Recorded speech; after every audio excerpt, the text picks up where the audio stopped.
So while you all are researching, you've found all of your evidence. What we need to make sure is that you are not plagiarizing and you're citing your sources. So basically, you guys have been using journals and websites, so all of the articles, but all of these are different types of sources that you can use while researching. Now, you are actually not looking up your own terms, right? Because if we remember, you guys are either looking at social skills and strategies, emotional skills and strategies, or intellectual skills and strategies. So you guys don't need to worry about looking through searching terms and how to search terms. This will come later. Now, how to research and prevent plagiarism.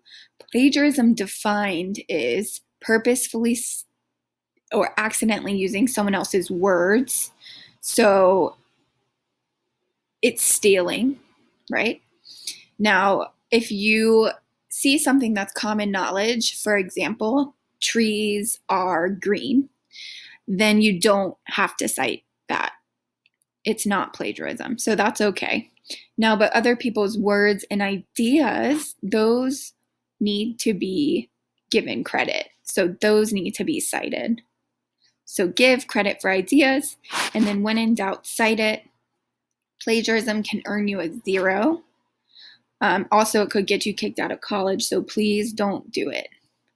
Now, with researching and citing sources, we're going to be focusing on in-text citations. So these go at the end of the sentences, even if you are summarizing their words. So if you look at these examples, it says, Jones states in chapter 5 before the speech, the audience was unruly and angry.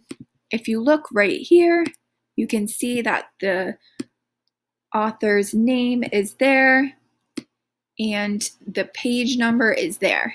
Now you guys will be using articles. So some of your stuff might not have an author, and if it doesn't have an author, you would be just using the title of the article as seen right here where it says power of speech. So if you look how to research in the works cited page, so you guys will be creating a works cited page with your groups. So you guys will need this at the end of your project, and it will list all of the articles or the sources you used, and it should go in alphabetical order. You do not need to worry about this last part because we are not doing a traditional essay. So how to research the works cited. So there are elements. So if you look, there are steps right here of things you need to include. So if we look at 1, for example, the author, it shows you how to cite this. So last name, first name, and then if there's none, leave it out. So all of these will show you how to write these works cited.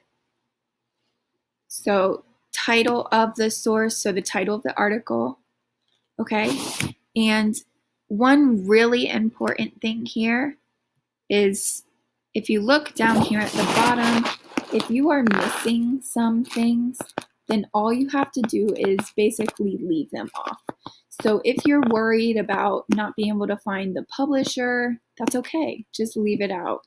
And then also just notice the punctuation and where punctuation goes.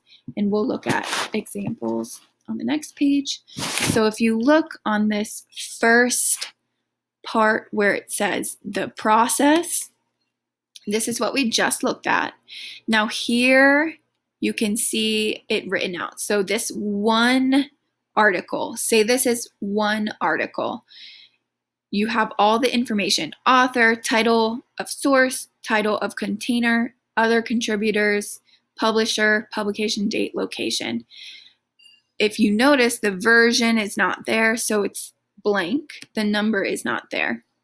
Now, you take this information and you move it to this third section. So if you look here, you can tell how it's supposed to look when you're writing it. So this is going to be really important for these examples. and you need to look at them. Notice that what things are in quotation marks. In quotation marks are the titles.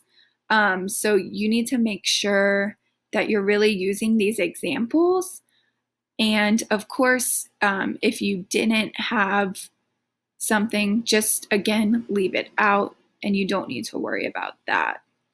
So everyone will have to do this, and we will also include a website that helps you plug in this information and helps you create your works cited.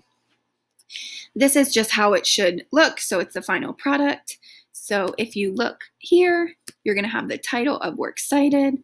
Remember, it's in alphabetical order. So if you look here, the first source, it's an E. So E comes before G. So that's what we mean by alphabetical order. Okay, it should look like this if you see where it's pointing out the space. So the second line is always indented. And of course, we will help with anyone who needs help, but every group needs to have a works cited page. And if you need to, please rewatch this PowerPoint. Please go through it as slow as you need to so that you don't miss anything and that you do this right. And as always, ask questions for me and Miss Mapp if you need them.